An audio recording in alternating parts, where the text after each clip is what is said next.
31 दिसंबर की रात आमतौर पर लोग शोर शराबे, नाच गाना और अश्लीलता फड़कम फैलाते हैं। ये ना हिंदू धर्म में बताया गया, ना इस्लाम में बताया गया है। फिर ये किस बात से आप लोग कर रहे हैं? इस पर रोक लगनी चाहिए, सख्ती लगनी चाहिए। देखिए, ये जो बयान है, अगर हम शरीयत की नजर से देखें तो वाकई बिल्कुल सही बयान है। शरीयत में ऐसा कुछ भी नहीं है कि नए साल के लिए आप हुड़कम मचाओ।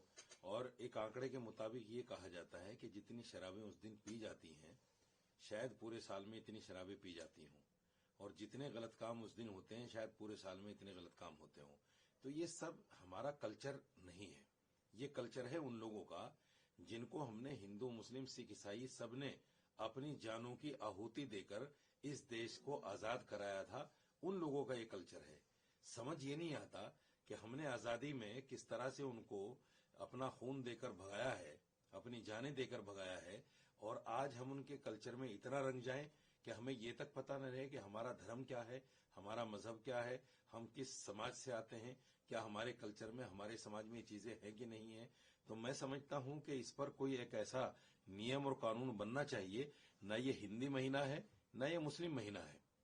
इसलिए इस पर सरकार को कहीं न कहीं नजर रखनी चाहिए और इस पर कोई कार्रवाई होनी चाहिए। किस तरीके की कार्रवाई की मांग कर रहे हैं सर आप? नहीं, कार्रवाई ये कि इसमें शराबबाजी ना हो, जुएबाजी ना हो, और कुछ बातें ऐसी हैं जिनको मैं कहना नहीं चाहता। कोई भी इस तरह के गलत काम ना हो ताकि समाज पर बुरा असर ना पड़े। ठीक है सर। मणिकम टैगोर का एक बार फिर बयान आया। उन्होंने सबसे पहले अलकायदा से तुलना की थी संघ परिवार की। अब वो कह रहे हैं कि भारतीय संविधान के खिलाफ है संघ परिवार और वे सब कुछ तोड़कर एक धर्म वाला देश बनाना चाहते हैं। देखिए, आरएसएस एक जो है संवैधानिक ऑर्गेनाइजेशन है।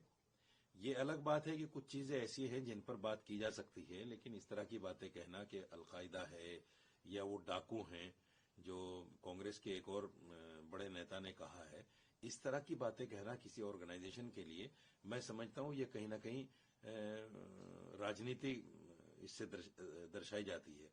कल के ही दिन बयान आया था कांग्रेस के एक बड़े नेता का। उन्होंने आरएसएस की भी तारीफ की, उन्होंने प्रधानमंत्री के कामों की तारीफ की, दिग्विजय सिंह, और आज उन्हीं के दो नेता जो है उनकी बुराइयां कर रहे हैं। तो मैं ये नहीं समझ पा रहा हूं कि कांग्रेस आरएसएस से प्यार करती है या आरएसएस से दुश्मनी करती है। हालांकि राहुल गांधी ने एक वक्त में ये भी कहा था कि मुझे पता है कि अब भी कांग्रेस में कुछ कच्छाधारी लोग हैं। तो ये वो बयान भी हमें नजर में रखना चाहिए। सवाल ये है कि कांग्रेस को उनके अपने ही लोगों ने ले डूबा है, और जो इस तरह के बयानबाजियां करते हैं, कभी कांग्रेस के हित में, कभी कांग्रेस के खिलाफ, तो यही कांग्रेस के पतन का असल कारण है। बहुत शुक्रिया।